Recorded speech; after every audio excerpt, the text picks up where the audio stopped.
Video like जरूर कर लीजिए और ऐसे वीडियो लगातार फ्री में पाने के लिए चैनल को तुरंत सब्सक्राइब कर लीजिए और बेल आइकन को जरूर टैप कर लीजिए ताकि आगे भी सारे वीडियो आपको मिलते रहे। यूट्यूब में फॉलो करते हैं तो प्लीज ये वाला फ्री टेलीग्राम चैनल जरूर ज्वाइन कर लीजिएगा। सारे नोटिफिकेशन सारे अपडेट यहीं पे आते हैं, ध्यान रखिए। मेरा नाम है वैभव और आप लोग देख रहे हैं UPPSC best online coaching YouTube channel को। दोस्तों, उत्तर प्रदेश के करंट अफेयर्स को हम लोग कवर अप करेंगे आज से।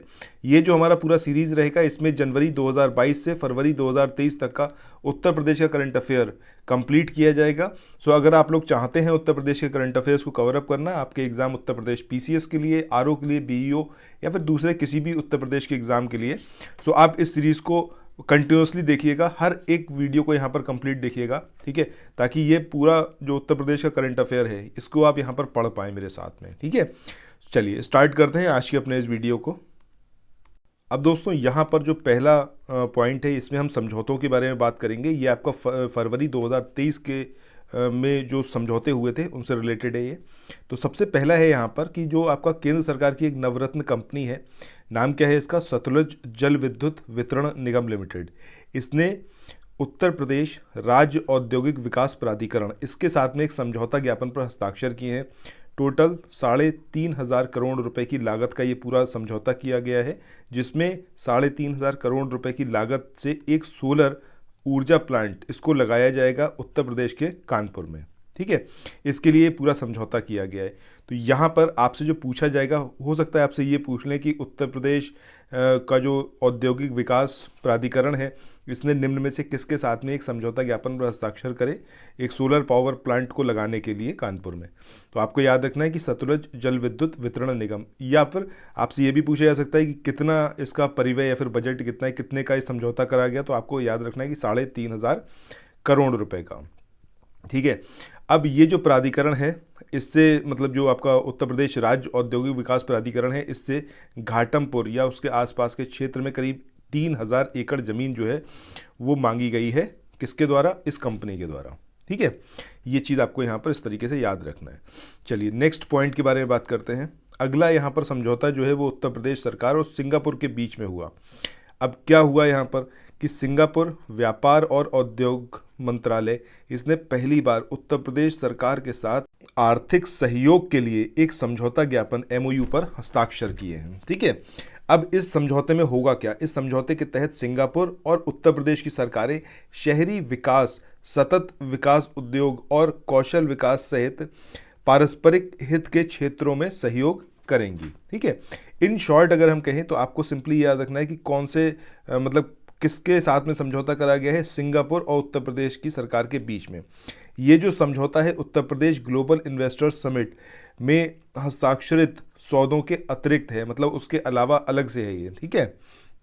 लखनऊ में 10 से 12 फरवरी 2023 तक आयोजित यूपी ग्लोबल इन्वेस्टर्स समिट में सिंगापुर की 21 कंपनियां और 58 प्रतिनिधियों ने पार्टिसिपेट किया था। चलिए नेक्स्ट पॉइंट पे चलते हैं। अगला यहाँ पर ये अपॉइंटमेंट के बारे में है। जो अपना हाई कोर्ट है, इलाहाबाद हाई कोर्ट, इसके जो मुख्य न्यायाधीश थे राजेश बिंदल, ये तो पहुँच गए सुप्रीम कोर्ट, ठीक है। वहाँ पे एज अ न्यायाधीश इनको वहाँ पर नियुक्ति मिल गई। अब उस वजह से पूरा जो वो था मुख्य न्यायाधीश का पद था वो खाली हो गया। सो उस पर न्यायाधीश प्रतिकर दिवाकर, इनका चयन किया गया, फिर इनकी नियुक्ति करी गई है, ठीक है। तो इन शॉर्ट आपको ये याद रखना है कि इस टाइम पर उत्तर प्रदेश का जो इलाहाबाद हाई कोर्ट है, उसमें जो मुख्य न्यायाधीश हैं वो कौन है आपके? न्यायमूर्ति प्रतिकर दिवाकर, ठीक है। इसके बाद नेक्स्ट हम बात करें डॉक्टर राजीव सिंह रघुवंशी की। ये उत्तर प्रदेश के नए औषधि महानियंत्रक के पद पर नियुक्त किए गए हैं। कहाँ के रहने वाले हैं? उत्तर प्रदेश के बलिया जिले के दोकाती थाना क्षेत्र के रामनगर के ये निवासी हैं, ठीक है। ये आपको यहाँ पर याद रखना है कि इनको जो है भारत का नया ड्रग कंट्रोलर जनरल यानी कि DCGI इस पद पर इनको नियुक्त किया गया है। इसके बाद इन पुरस्कारों की जो हम बात करने वाले हैं बहुत इंपॉर्टेंट है, ठीक है। सबसे पहला यहाँ पर है आपका 13वां संसद रत्न पुरस्कार 2023। तो सबसे पहली चीज़ जो आपको याद होनी चाहिए कि देता कौन है, कौन सी संगठन या फिर सरकार द्वारा दिया जाता है, क्या है। तो देखिए ये द प्राइम पॉइंट फाउंडेशन, इसके द्वारा इसको दिया जाता है। इस साल टोटल 13 सांसदों को दिया गया, जिसमें राज्यसभा के 5 और लोकसभा के 8 सदस्य थे, ठीक है, मतलब 8 सांसद थे। तो इन टोटल कितने हो गए? 13 सांसदों को ये दिया गया, 13 MP को। 2 संसदीय समितियों को इसके लिए चुना गया इस पुरस्कार के लिए, और पहली बार ऐसा हुआ कि इसमें लाइफ टाइम अवार्ड ये भी प्रदान किया गया। ये पुरस्कार सिविल सोसाइटी द्वारा दिए जाते हैं। ठीक है, अब यहाँ पर उत्तर प्रदेश में क्यों ये आ गया? अब ये उत्तर प्रदेश के करंट अफेयर्स में इसलिए सम्मिलित है क्योंकि उत्तर प्रदेश के समाजवादी, अगर आप लोग उत्तर प्रदेश पीसीएस की तैयारी कर रहे हैं, आप आरओ की तैयारी करना चाहते हैं, बीईओ की तैयारी करना चाहते हैं, इन तीनों एग्जाम की अगर आप तैयारी करने चाहते हैं तो स्टडी फॉर सिविल सर्विसेज के कोर्सेज को आप ज्वाइन कर सकते हैं कंप्लीट तैयारी के लिए। ये वन स्टॉप डेस्टिनेशन है, यहाँ पर आपको सब कुछ मिलेगा, जिसमें स्टडी मटेरियल रहेगा, टेस्ट सीरीज रहेंगी, पेड क्विज रहेंगी, सब कुछ आपको एक ही जगह पर मिलेगा, और ये सब कुछ सफिशिएंट होगा आपके एग्जाम को क्रैक करने के लिए, एग्जाम को निकालने के लिए। लेटेस्ट ग्रुप स्टार्ट हो चुके हैं, और उन ग्रुप में आपको एडमिशन लेने के लिए सिंपली जो ये नंबर मैं आपकी स्क्रीन पर लिख रहा हूँ, इन नंबर्स पर आप कॉल कर सकते हैं। 8564880530, इस नंबर पर आप संपर्क कर सकते हैं। इसके अलावा 9696066089 इस नंबर पर कांटेक्ट कर सकते हैं, या फिर आप 7523864455 इन तीनों में से किसी भी नंबर पर कॉल करके आप हमसे संपर्क कर सकते हैं, और ये लेटेस्ट ग्रुप जो है इसमें आप एडमिशन ले सकते हैं। पार्टी की जो राज्यसभा के सदस्य हैं, जिनका नाम क्या है, विशंबर प्रसाद निषाद, सिर्फ इकलौते ये एमपी हैं उत्तर प्रदेश के जिनको इस पुरस्कार के लिए चुना गया है। ठीक है, तो इनका नाम आपको याद रखना है, विशंबर निषाद या फिर प्रसाद निषाद। ठीक है, समाजवादी पार्टी के हैं, राज्यसभा के ये एमपी हैं। ठीक है, इनको चुना गया है द प्राइम पॉइंट फाउंडेशन के द्वारा इसको दिया जाता है। इस पुरस्कार को टोटल 13 सांसदों को दिया गया, जिसमें आपके 5 सांसद जो हैं वो राज्यसभा के और 8 जो हैं लोकसभा के। ठीक है, चलिए इसको याद रखिएगा, बहुत ज़्यादा इंपॉर्टेंट है और 100% आपको ये जो क्वेश्चन है एग्जाम में देखने को मिलेगा।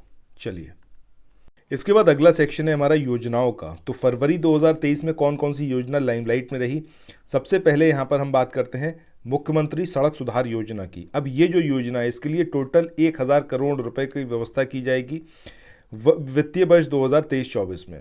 ठीक है, अब इसका जैसे नाम है उसी तरीके से आप समझ भी सकते हैं कि भैया सड़क की बात हो रही है तो सड़क का सुधार किया जाएगा, इसीलिए पूरी ये योजना शुरू करी जाएगी। अब कहाँ पर कौन कौन सी मतलब जिलों की या फिर कहें तो किन क्षेत्रों की सड़कों पर ध्यान दिया जाएगा इस योजना के तहत? तो 1 लाख से अधिक आबादी वाले जो शहर हैं उसमें मुख्यमंत्री सड़क सुधार योजना की शुरुआत की जाएगी। तो ये पॉइंट याद रखिएगा, ठीक, 1 लाख से ज़्यादा आबादी वाले जो शहर हैं सिर्फ वहाँ पर ये योजना क्रियान्वित की जाएगी। इसके बाद अगली जो योजना है ये फिल्म से रिलेटेड है, उत्तर प्रदेश नई फिल्म नीति 2023। ठीक है, इसमें एक मेन चीज़ जो आपको याद रखनी है वो ये है कि अगर मूवी जो है, जो फिल्में हैं वो अवधी, ब्रज, बुंदेली या भोजपुरी इसमें बनाई जाएंगी, इन भाषाओं में बनाई जाएंगी, तो इस नीति में लागत के 50% की जो सब्सिडी है उसका प्रावधान किया गया है। ठीक है, मतलब 50% तक यहाँ पर सब्सिडी प्रोवाइड की जाएगी। ये जो उत्तर प्रदेश की नई फिल्म नीति 2023 है इसके अंतर्गत। और अगर जो फिल्में हैं वो किस लैंग्वेज में होंगी आपकी, ये आपको याद रखना है कि अवधी, ब्रज, बुंदेली या भोजपुरी में बनाई जाएंगी तब। ठीक है, चलिए आगे मूव ऑन करते हैं। इसके बाद अगली जो उत्सव या फिर योजना कहें तो ये है आपकी डिजिटल भुगतान उत्सव। ठीक है, अब ये इलेक्ट्रॉनिक्स और आईटी मंत्रालय के द्वारा इसको मनाया गया।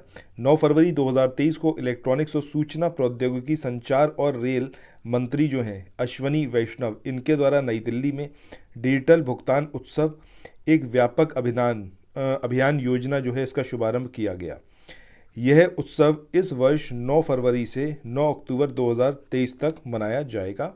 इसका उद्देश्य क्या है? उद्देश्य है देशव्यापी पेमेंट को बढ़ावा देना। ठीक है, इसके तहत G20 डिजिटल आर्थिक कार्य समूह आयोजन शहरों जिसमें लखनऊ, हैदराबाद, पुणे, बेंगलोर पर अधिक ध्यान दिया जाएगा। और इससे पहले 5 दिसंबर 2021 से 5 मार्च 2022 तक डिजिटल पेमेंट उत्सव आयोजित किया गया था। तो इसके बारे में आपको सिंपली ये याद रखना है कि ये जो डिजिटल भुगतान उत्सव है कौन से मंत्रालय के द्वारा इसको मनाया गया, कब से कब तक इसको मनाया जाएगा। 9 फरवरी से 9 अक्टूबर 2023 तक। पहले जो मनाया गया था डिजिटल पेमेंट उत्सव वो आपका 5 दिसंबर 2021 से 5 मार्च 2022 तक मनाया गया था। ये पॉइंट याद रखिएगा। कौन कौन से शहरों पर फोकस किया जाएगा? वहाँ जहाँ पर G20 डिजिटल आर्थिक कार्य समूह का आयोजन किया गया था, जिसमें लखनऊ भी शामिल था। ठीक है, तो बेसिकली आपको ये सारी बातें इसके बारे में याद रखनी है। सो इसके साथ इस वाले सेशन को यहाँ पर एंड करते हैं। नेक्स्ट जो हमारा वीडियो आएगा उसमें हम देखेंगे जो समिट्स हुए थे, जिसमें उत्तर प्रदेश वैश्विक निवेशक शिखर सम्मेलन 2023 को देखेंगे। इसके बाद भारत की G20 अध्यक्षता में पहली डिजिटल इकोनॉमी वर्किंग ग्रुप की बैठक, इस सब को हम आगे कवर अप करेंगे नेक्स्ट जो हमारा वीडियो आएगा उसमें। अच्छा देखिए, यहाँ पर एक चीज़ मैं आप लोगों को बता दूं कि अगर आप लोग चाहते हैं इस PDF को लेना, तो इसके लिए आपको सिंपली हमारे पेड ग्रुप को ज्वाइन करना होगा, और उसको ज्वाइन करने के लिए आप 7523864455 इस नंबर पर कॉल कर सकते हैं, या फिर 8564880530 इस नंबर पर कॉल कर सकते हैं, या फिर 9696066089 इस पर कॉल कर सकते हैं, या फिर व्हाट्सएप कैसे भी आप संपर्क कर सकते हैं। ज्ञान सर का ये जो व्हाट्सएप नंबर है 7838692618 इस नंबर पर भी आप कॉल कर सकते हैं। ये जो आप कंटेंट देख रहे हैं बहुत ही रिफाइंड कंटेंट है, ये इसके बाहर कहीं से कहीं तक कुछ भी आपसे नहीं पूछा जाएगा। मल्टीपल टाइम्स अगर आप इसी को रिवाइज कर लेंगे तो आप समझिए कि आपका Uttar Pradesh current affair complete हो गया। अगर आप हमारे कोर्सेज में एनरोल कराएंगे तो आपको सब कुछ प्रोवाइड किया जाएगा, वो सारा स्टडी मटेरियल जिसकी हेल्प से आप अपने एग्जाम को क्लियर कर पाएँ। ठीक है, कॉल आप सिंपली इन नंबर्स पर करिए या फिर व्हाट्सएप करिए, और जितना जल्दी हो उतना जल्दी आप ज्वाइन करिए हमें। ठीक है, चलिए फिर मिलते हैं नेक्स्ट वीडियो में। Till then thank you so much, have a nice day, bye bye.